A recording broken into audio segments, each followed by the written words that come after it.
Hi everyone. If you think about the term computer, you probably think of things like, well, your laptop, maybe a desktop, your iPhone or Android phone.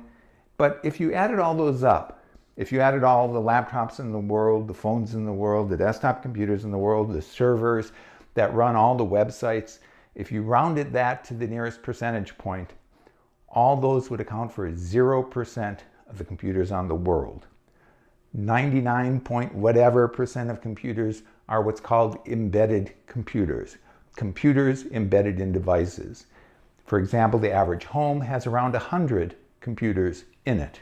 So in addition to all the phones people have, all the laptops people have, there's all sorts of other ones. There's, well, we can add to the list things like maybe the Amazon Echo, Google Home, intelligent speakers.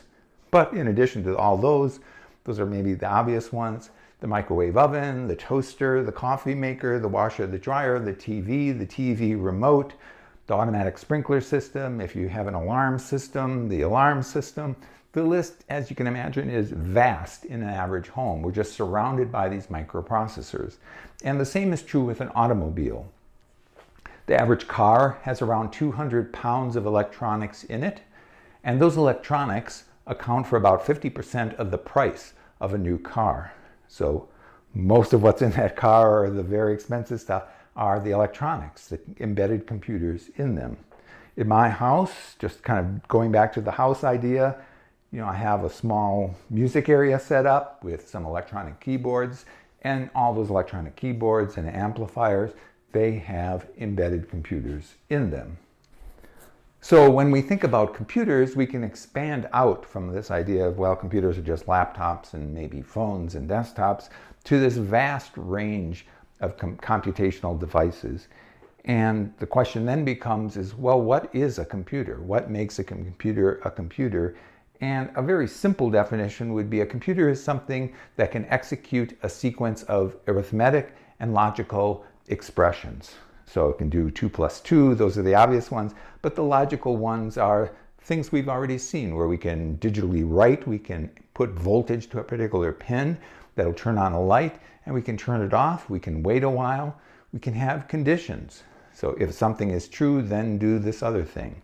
So that's kind of the idea of what the core of what a computer can do. It executes a series of instructions, and that component of a computer that performs those mathematical calculations and logical operations is called a microprocessor.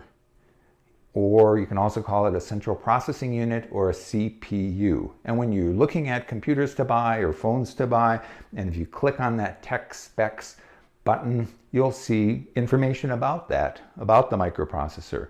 So the new iPhone 12 has the A14, I think it is, the A14 Bionic chip, which runs at a particular hertz, and it has a next generation neural engine. If you're looking at those new MacBook 13-inch MacBook Pros, you'll see that has this M1 chip that also has a neural engine. And what that neural engine refers to, it's a special component that is particularly geared toward artificial intelligence applications, like doing things like recognizing images and understanding speech. So one component of a computer is its microprocessor. Another one that all computers share is memory. You'll see laptops having 16 gigabytes of memory, 8 gigabytes of memory, and what that refers to is space for things that we're immediately using. So when we're running Microsoft Word as an example and editing a document, both that code for Microsoft Word, so all those instructions that make Microsoft Word, they're in memory, as well as the document we're editing. If we're surfing the web with Google Chrome and looking at Amazon.com, that code for Google Chrome that it's executing, that's in memory, as well as all the content of that Amazon.com web page. So that's memory. Another component is storage, so things that are more permanent. So you shut off your computer, turn it back on, and all those things that make your computer are still there. They just don't disappear when you shut off the computer. So all the programs you have there, they're stored on storage, kind of obviously, as well as all your documents. And computers can have a variety of input and output devices. So input for a laptop might be or is the keyboard, the trackpad, a webcam, a microphone, and the output devices of a laptop would be the display and the speaker. The input devices for a musical electronic keyboard would be the keys itself, the musical keys, and the buttons for the different settings of the keyboard. The output would be the speaker and maybe some indicator lights.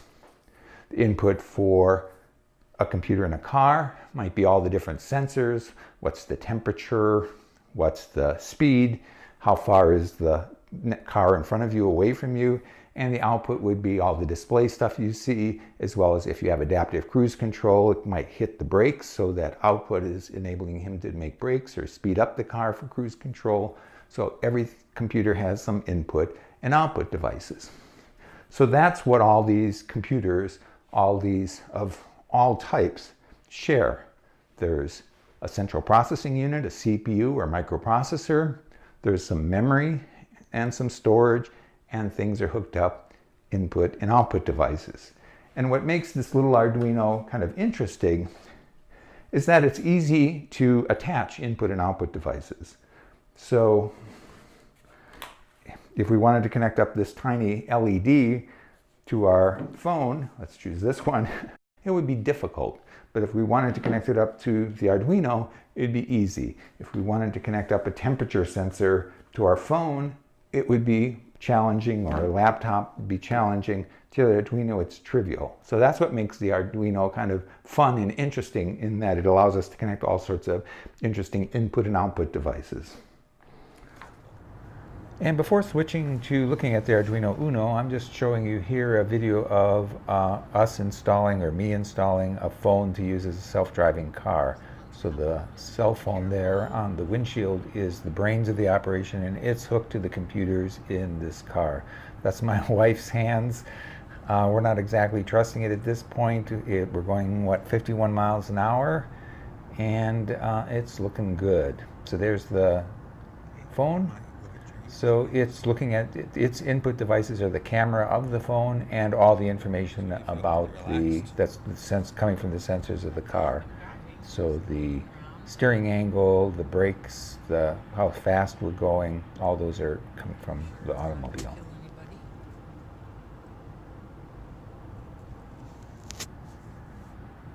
And it seems to be doing a reasonable job. So, apparently at that point we got a little nervous. And here we're on a different day, just a snowy neighborhood. And you can see it's doing pretty well. So that green is where it thinks it should be going. So you see that green line there. And it's a little tougher to see for it to have the vision of the sides of the road, seeing that we have all that snow there. So it's kind of struggling to see where to go. And you can see that it is turning. And then there's that sign that says take control occasionally, just because it just can't figure out where the edges of the road are. Okay, and here's the Arduino Uno.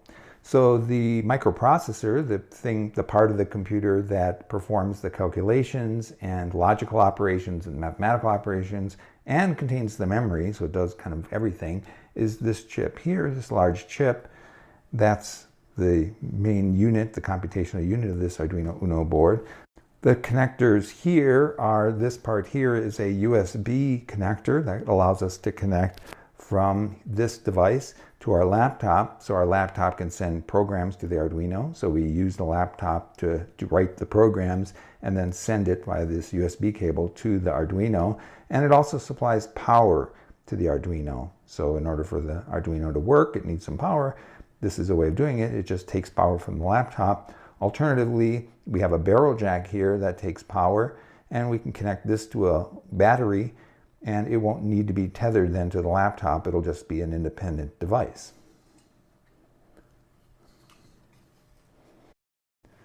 These are digital pins, almost all of them. You can see that it says digital. And if we look at the side of the unit, it's also marked digital with numbered 0 through 13, so 14 digital pins, connectors. And what this means is that the Arduino Uno is set up to do I/O, meaning input and output. And we can connect 14 digital input-output devices just using these connectors. Digital means things that are binary, either they're on or they're off. So a light. So here I have a light kind of reflecting the, highlighting my work surface. And let me see if I can reach. I can shut off that light and turn on that light. So the light itself is digital, and the switch controlling it is also a digital device. The switch is a digital input device. The light is a digital output device. Input, things that it can sense. Output, things that change the world. So the light brightens up the world around us, so that's an output device. So this side is the digital input devices. So we can connect things like buttons, LED lights, all those things that are either on or off. On the other side of the board, we have these analog pins, these analog connectors. Analog means it can read a continuous range of values or output a continuous range of values. These are analog in, reading a continuous range. So if we have a dimmer switch on a light, that dimmer switch is an analog device. If we have a temperature sensor, it's just not reading, yes, there's temperature, or no, there isn't, but it's reading continuous values. It was 64 in the morning, and now it's 70. So analog in.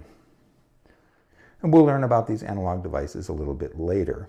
Also on the side, it has some power pins. It has these ground, 5 volt, and 3 volt pins. We'll look at those a little bit later as well. We normally will connect devices to the Arduino using what are called these jumper wires. These wires have a kind of a metal tip that's firm, and we can put them in these connectors. So there, I've connected it to pin 4, it looks like, and maybe I can connect one to this ground pin. So we're connecting devices to the Arduino just by poking in these jumper wires into the different connectors. We'll look more about this in the next video.